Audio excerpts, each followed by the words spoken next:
Alright guys, today we're going to be unboxing the GoPro Karma. It says more than a drone. Now this is the HERO5 Black edition. I got the whole package. You know, I already have a HERO5 Black, but you can never have enough GoPros, right? This thing, it was $6.99 for the HERO5 Black edition. I think it was $4.99 or $5.99 for the one without a, I think it was $5.99 for the one without a camera at all. And in reality, I really just want the handheld gimbal. Okay? That's what I really wanted with this thing. But when I went to Best Buy, I'm looking at that thing, it's like $300 still. That thing has not dropped a penny since it came out. I thought by now that thing would be down to, you know, $229 or something by now. But no, it's still $299 for that thing. And it don't have the camera with it. You know, it's $299 for just the hand device. So I'm like, what the hell? I said, I might as well buy this thing. Because that's in there. Plus it has that little ring on there where you can hook it to your body. You know, hook it to a jacket or whatever. So I just went and got the whole thing. Hell with it. You know. This case, now this thing is very heavy. The drone weighs over 4 pounds itself, and the case with all that stuff in there, it's got some beef to it. Comes with this backpack, which, you know, I'm not a real big backpack guy. You know, I'm not one of these outdoor adventure types.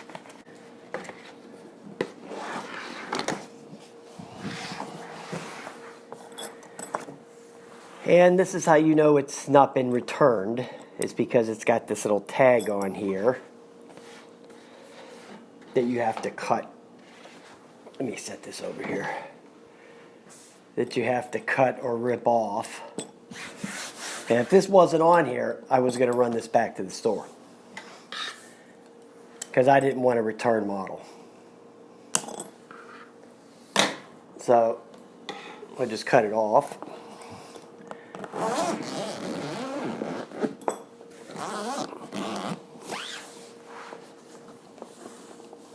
And there it is.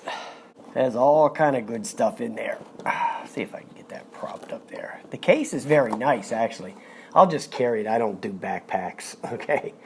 I'll just carry it with the handle, because it has the handle with it, too. Here's the transmitter. Man, is that thing heavier than I thought it was going to be.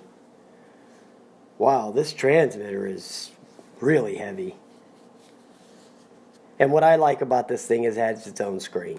You know, that's nice.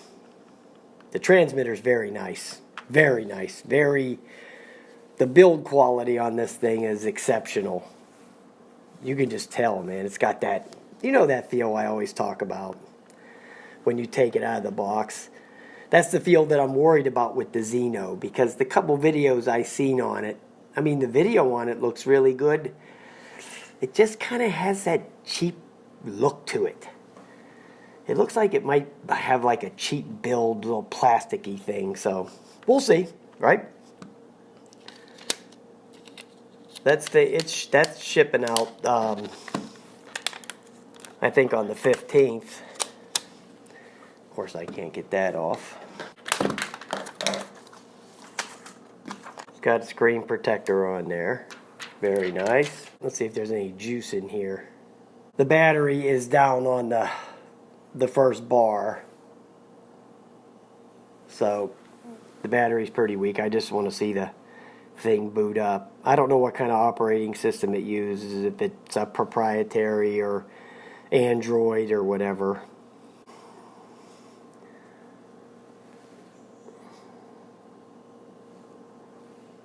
Okay, so we're going to wait on that. I'm just going to turn this off and go back to it. Boy, does this have a nice feel to it. Wow. Very impressed with that. Here's the charger for the battery. It's big. Oh, it has the thing in there where you can charge the charger too. It's got the dual charger, kind of like the Mavic Pro has. Might as well get this out of the wrapping because I'm going to be charging it up. Here's the quadcopter. And they put those little caps on there, I noticed from some other video I was watching. It covers the motors. The motors are quite large.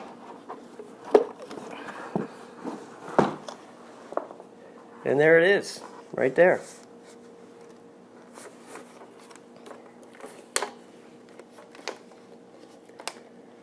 Okay, the arms, you can just fold them back up. You don't need to press any release button or anything like that. They just pull open and kind of like snap in there, and then they just force back.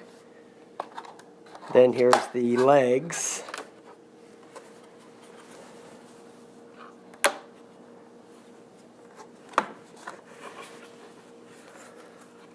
Here's one of them little battery tab things. It's quite big.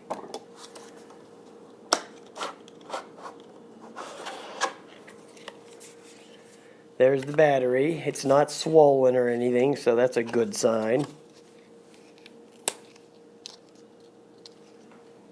That's a plus, right? That's pretty neat how that slides in there like that. Then you just pull on this little ring right here to dislodge the battery. I guess this is like a lock.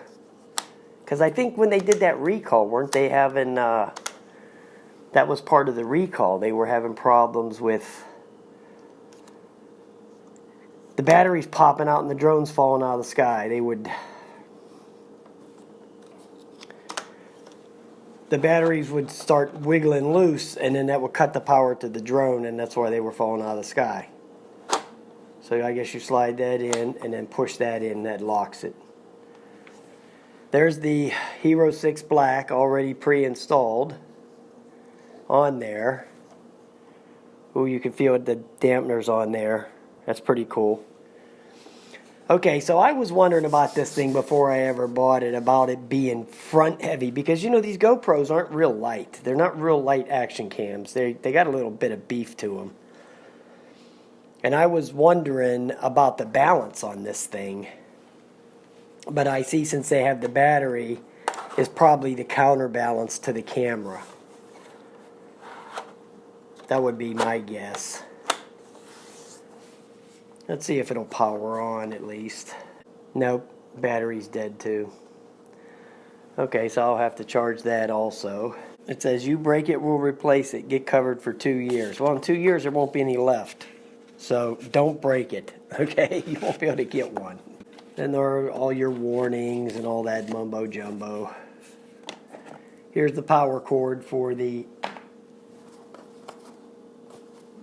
power supply. Here's some more documentation. Some GoPro stickers, which I've never used one of those. Here's the props and the prop tool, which looks pretty cool actually.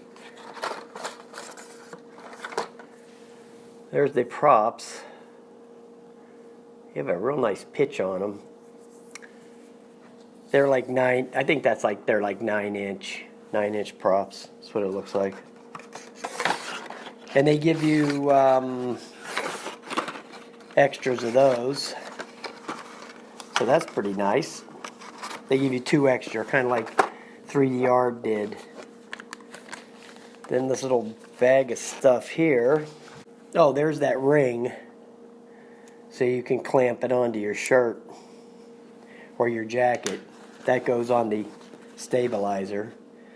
Then they give you another USB-C cord, which I've accumulated quite a few of them since I got my first GoPro. I think the GoPro, my first GoPro, here's the harness for the, I guess for the, no, not for the stabilizer, but they just give you an extra one of these things. Because you just unhook this to put on here.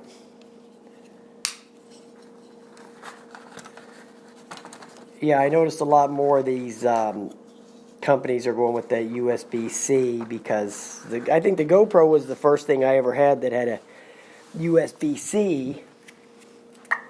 But now I think the Mantis has it, the Anafi uses it, even the Jamie uses it. So everybody's going to that. That's going to be the new universal type deal. Everybody's going to be going to that. Now here's the stabilizer. And I'm sure the battery's dead on this too, since it's dead on everything else. So we'll have to charge that. So what you do is you just unlock this. Oh, okay. You just unlock it and pull it out. You just got to be careful. And then that lines up on there.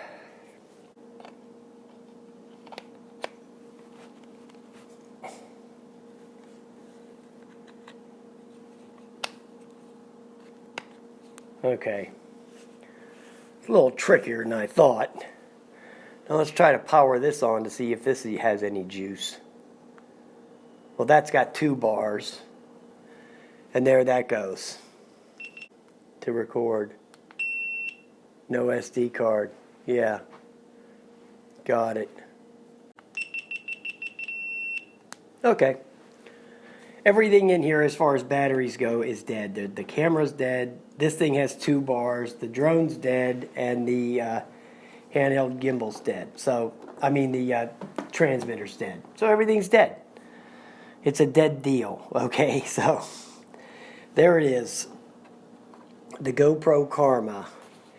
You know, one thing when I watched a couple of videos on this, even though it's a bigger drone, what I did kind of like about it was the low center of gravity on there.